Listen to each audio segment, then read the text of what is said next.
Você já deve saber que eu sou um grande fã de Caixa Oculta, afinal desde que eu voltei a postar vídeos eu sempre falo de Caixa Oculta aqui no canal. Eu conheci Caixa Oculta lá em 2023 através desse vídeo do cenário transparente, vídeo bom inclusive. E depois de assistir esse vídeo eu criei um interesse em acompanhar o Caixa Oculta, que na época tinha uns 50 capítulos. E quando eu comecei a ler Caixa Oculta eu não consegui parar de ler, eu fiquei completamente hipnotizado com esse mangá. E nessa época Caixa Oculta se tornou um dos meus mangás favoritos, e atualmente ele é o meu favorito. Eu li Caixa Oculta do primeiro capítulo até os semanais um total de 3 vezes, assisti o anime, que inclusive é uma das melhores adaptações animadas de um mangá que eu já vi na minha vida, e estou no aguardo do jogo de Caixa Oculta, que graças a Deus não vai ser mais uma cópia de Naruto Ninja Storm. É uma pena que eu não tenho computador para poder jogar esse jogo.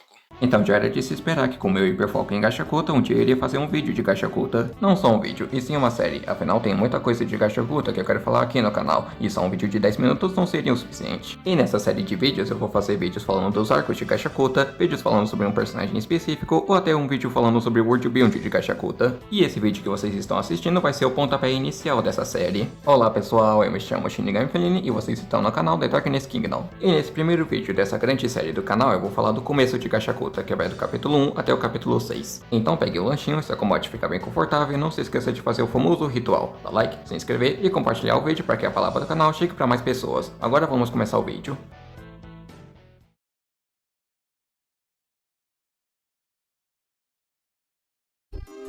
O primeiro capítulo de Caixa Oculta começa falando de uma lenda de que objetos que são bem cuidados acabam hospedando uma alma, uma coisa que vai ser bem importante lá pra frente. E depois nós somos apresentados ao meu protagonista favorito de todos os mangás, Rudo Surebrek, e eu quero aproveitar e falar uma curiosidade sobre o nome dele. Começando pelo primeiro nome, eu posso estar errado, mas se não me engano, Rudo é uma de várias maneiras de falar lobo em japonês. É uma curiosidade legal, mas a parte realmente interessante do nome dele vem no seu sobrenome, o Surebrek. Isso porque se você inverter a posição das letras no nome, Surebrek vira Cerberus. Exatamente. Cerberus, aquele cão de 3 cabeças que é o guardião dos portões do inferno da mitologia grega. O motivo de eu achar isso uma curiosidade legal é que isso é um foreshadowing de uma coisa que vai acontecer bem lá pra frente de Caixa Oculta, nos capítulos atuais no momento que eu tô fazendo esse vídeo. Eu não vou falar o que acontece pra não dar spoilers, mas quem leu Caixa Oculta até os capítulos atuais vai entender o que eu quero dizer. Voltando pro primeiro capítulo, nesse início a gente vê o Rudo fazendo seu passatempo favorito, que é catar e consertar lixos e depois vendê-los. Às vezes ele leva tiro fazendo isso, mas não é nada demais. E depois nos é mostrado que a cidade que o Rudo vive é uma cidade que é separada entre a parte rica e a parte pobre, e como vocês já devem ter percebido, o Rudo mora na parte pobre da cidade. E a gente percebe que o Rudo é alguém bem odiado na cidade que ele vive, pelo motivo de que ele é filho de um assassino. Mas apesar disso, o Rudo tem sim pessoas que gostam dele e são amigos deles, como por exemplo a Shiwa, uma garota que apesar de ficar brava sempre que o Rudo pega lixo na parte rica da cidade, ela é legal com ele e o defende das pessoas que falam mal dele, já que segundo ela, não tem como uma criança ser que nem seus pais. Graças a isso, ela não acha que o Rudo vai ser um assassino que nem o pai dele. E uma outra pessoa que é legal com o Rudo é o Hector, o pai adotivo dele, que apesar de ser um pouco inconveniente, ele é um cara legal que sempre dá conselhos valiosos pro Rudo, mas assim como a Shiwa, ele sempre fica bravo quando o Rudo pega lixo na parte rica da cidade. E o motivo é porque naquela cidade, pessoas que cometem crimes são jogadas num lugar conhecido como o Abismo, um grande buraco que ninguém sabe pra onde leva, mas todo mundo acredita que leva pra morte. E como o Rudo é filho de um assassino, se ele for pego pelas autoridades daquela cidade, a chance dele ser condenado à morte é bem grande. E nessa cena nos é mostrado um detalhe sobre o Rudo, que no caso são essas mãos bizarras dele, que é descrita como ferimentos permanentes que o pai do Rudo colocou nele. E o Rudo esconde esses ferimentos usando essas luvas que o Hector deu pra ele de presente quando ele foi adotado. Não só isso, como também as luvas também aliviam a dor intensa que o Rudo sente nas mãos deles por causa dos ferimentos. A história do primeiro capítulo é desse jeito, o Rudo tentando viver uma vida normal, apesar de ser odiado pelas pessoas da cidade. Só que o capítulo começa a andar de verdade na cena que o Rudo tenta se declarar pra Shiwa, pelo motivo de que é nessa cena que nós somos apresentados pessoalmente ao Abismo. E depois de tentar se declarar pra Shiwa, o Rudo volta pra casa pra contar pro Hector sobre a declaração, mas quando ele volta pra casa, ele encontra o Hector à beira da morte. No anime, essa cena é diferente, enquanto no mangá o Rudo encontra o Hector sozinho, no anime ele vê o Hector junto com o assassino em casa. E na minha opinião, essa alteração melhorou bastante essa cena, já que no mangá não tinha muitas evidências de quem era o assassino. O Rudo tenta desesperadamente socorrer o Hector, mas nada adianta. O Hector então fala suas últimas palavras pro Rudo, que são as seguintes: você é o único que pode mudar esse mundo de merda. E se a situação não poderia ficar pior, soldados aparecem e prendem o Rudo acusando ele de ser a pessoa que matou o Hector. E pelo crime de assassinato, o Rudo é condenado a ser jogado no abismo. O Rudo, desacreditado com essa situação, acaba encontrando a Shiwa na plateia e grita desesperadamente para ela encontrar o assassino que matou o Hector. Só que a Shiwa apunhala o Rudo pelas costas, dizendo que no fim das contas ele realmente é filho de um assassino.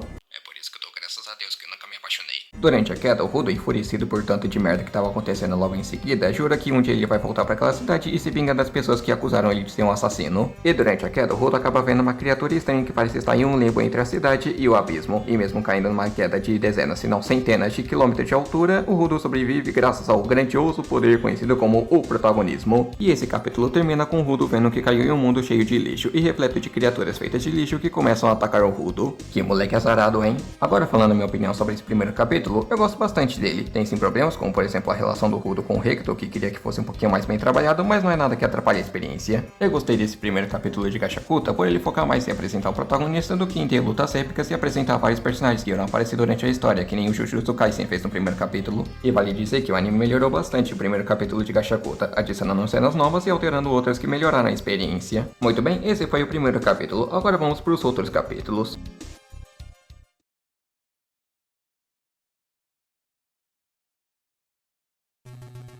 Assim que o Rudo vê as criaturas feitas de lixo, a primeira coisa que ele tenta fazer é tentar fugir, mas depois que ele vê que não tem como fugir, ele decide tentar lutar contra as criaturas. E aqui acontece a primeira cena de ação de Gachakuta, que é bem legal, principalmente no anime, que teve cenas extras que deixaram a luta mais épica. E durante a luta, o Rudo percebe duas coisas terríveis. A primeira que as criaturas conseguem se regenerar, e a segunda que o ar local é extremamente tóxico. Pelo visto, o Rudo caiu num lugar equivalente ao Chernobyl. O Rudo pensa que vai morrer, mas ele é resgatado por alguém que usa uma máscara e que anda com um guarda-chuva, que se transforma numa arma que oblitera as criaturas feitas de lixo. Foi daí onde eu tirei a ideia da arma da protagonista do meu mangá ser um guarda-chuva. E depois de eliminar as criaturas feitas de lixo, o cara tira a máscara e se apresenta como Enjin, um dos personagens mais legais desse mangá. E lembra daquela lenda que eu disse que objetos que são bem cuidados hospedam uma alma? Então, é aqui onde essa informação vai ser importante. Isso porque depois que o Enjin salva o Rudo das criaturas feitas de lixo, ele o entrega para um grupo de traficantes que explica que as pessoas daquele lugar, que se chama Purgatório, odeia as pessoas do Paraíso, a cidade que o Rudo vivia. E o motivo é porque o Paraíso fica jogando toneladas de lixo no abismo sem parar, sem saber que no abismo existe pessoas que estão sofrendo por causa do lixo. O Rudo então fica de saco cheio de ser tratado como lixo, e a raiva dele acaba despertando os poderes da luva que ele ganhou do Hector. E nos é apresentado um dos sistemas de poderes mais legais que eu já vi em um mangá, as Personarmas, que em resumo são objetos que foram cuidados por bastante tempo e acabaram ganhando poderes sobrenaturais por causa disso. E o poder que o Rudo ganha com as luvas é o poder de transformar lixo em armas, como por exemplo nessa cena que ele transforma correntes quebradas em chicotes de espinhos, simplesmente épico. E com esse poder o Rudo dá uma surra nos traficantes, e o Enjin, que tava vendo a luta de longe, desceu pra lá para impedir que a carnificina continue. O Enjin então fala pro Rudo que ele pode falar algumas informações sobre aquele lugar pro Rudo, mas em troca o Rudo teria que entrar na organização que o Enjin trabalha, os Limpadores. E vai ser no próximo capítulo que a gente vai receber essas informações, então se preparem para receber uma enxurrada de informações sobre o world build de Gachakuta.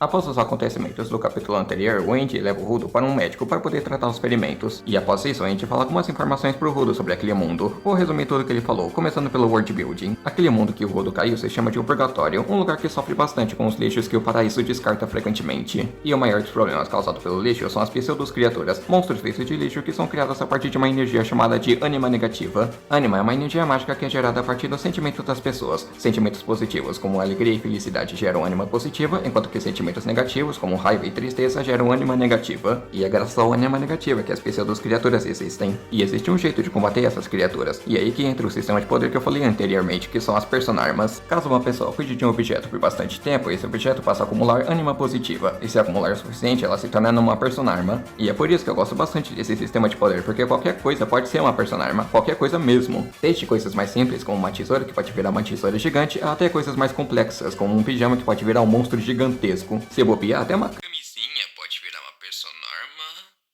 Quem foi que colocou isso no roteiro?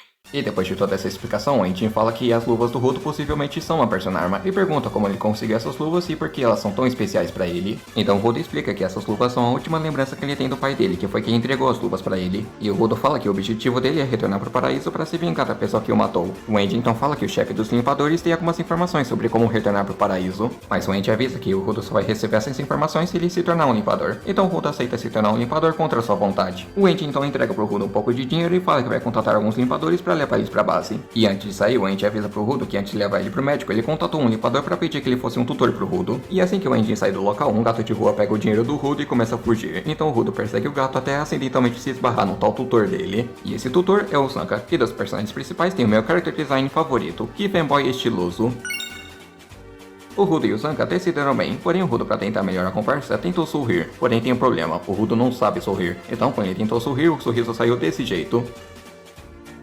Graças a isso, o Zanka achou que o Rudo tava fazendo piada da situação, então ele começa a xingar o Rudo. Os dois então começam a brigar. Durante a briga, o Zanka fala que o objetivo do Rudo não deve valer de nada. Graças a isso, o Rudo fica tão enfurecido com o Zanka que ele decide usar o poder da personagem arma dele contra o Zanka. E assim, essa briga acaba virando uma luta, e pelo Zanka ser um limpador experiente, ele acaba dando uma surra no Rudo. Só que durante a luta, o Zanka percebe que a arma que o Rudo tava usando naquele momento era um desentupidor, ou seja, o Rudo tava jogando excremento na cara do Zanka. Eu espero muito que vocês não estejam assistindo esse vídeo enquanto comem. E assim, essa briga que virou uma luta acaba virando uma cena de comédia, que no anime ficou ainda mais engraçada nessa parte que parece um desenho dos anos 80. E no final da confusão, a gente aparece com um veículo e começa a rir da situação do Rudo com o Zanka. E nessa parte nós somos apresentados a quarta protagonista desse mangá, Ryo, uma personagem que serve como alívio cômico do grupo graças à sua personalidade animada e engraçadinha. Porém, não se encane com esse rosto bonitinho, porque ela esconde um segredo bem sombrio sobre seu passado. E esse arco inicial termina com os quatro a caminho da base dos limpadores. Agora falando na minha opinião sobre o início de Gashakuta, eu gosto bastante desse início. Esse início de Gashakuta me lembra bastante o início de Soul Eater, que foca em terminar arquinhos para apresentar os personagens principais dessa história. E uma coisa que eu tava guardando para esse momento é que a Kei Urana, criadora de Gashakuta, é simplesmente a ex-assistente do Okubo, criador de Soul Eater. E dá pra perceber que a Kei Urana pegou algumas inspirações do Okubo para poder criar o Gashakuta, como por exemplo o estilo de narrativa e o estilo de comédia. A cena da Ryo perguntando pro corredor de informações por que ele não encaixa o dedo nas luvas é o tipo de comédia que o Okubo faria. E eu não preciso falar da arte, né? Afinal tem um vídeo no canal em que eu falo do porquê que eu gosto bastante da arte de Gashakuta.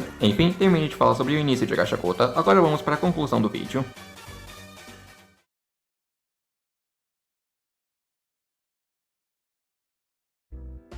E esse foi o primeiro vídeo dessa primeira grande série do canal. Eu espero que vocês tenham gostado desse vídeo, e eu vou gostar bastante de fazer os vídeos dessa série, pelo motivo de que Gashakuta é o meu mangá favorito e essa vai ser a quarta vez que eu vou ler do primeiro capítulo até os semanais. E antes de finalizar esse vídeo, eu vou falar rapidinho sobre o anime que foi lançado ano passado e feito pelo Studio Bones, o mesmo estúdio que fez o anime de Soul Eater. Eu assisti todos os 24 episódios desse anime, e posso dizer que ele é uma das melhores adaptações animadas que eu já vi de um mangá, pelo motivo de que ele adapta certinho todos os capítulos que foram adaptados nesses 24 episódios, e ainda por cima ele adicionou cenas novas e modificou outras para melhorar a experiência de acompanhar essa obra. E no momento que eu tô fazendo esse vídeo, o anime só tem uma primeira temporada com 24 episódios, e esses 24 episódios adaptaram um total de 87 capítulos do mangá. Então se você quiser acompanhar Gashakuta, pode assistir todos os 24 episódios do anime e continuar a partir do capítulo 88 do mangá. Enfim, esse foi o vídeo. Dá like, se inscreve se gostaram do vídeo, comentem o que gostaram e o que não gostaram no vídeo para estar melhorando nos próximos vídeos. Eu me chamo Shinigami Feline e até o próximo vídeo.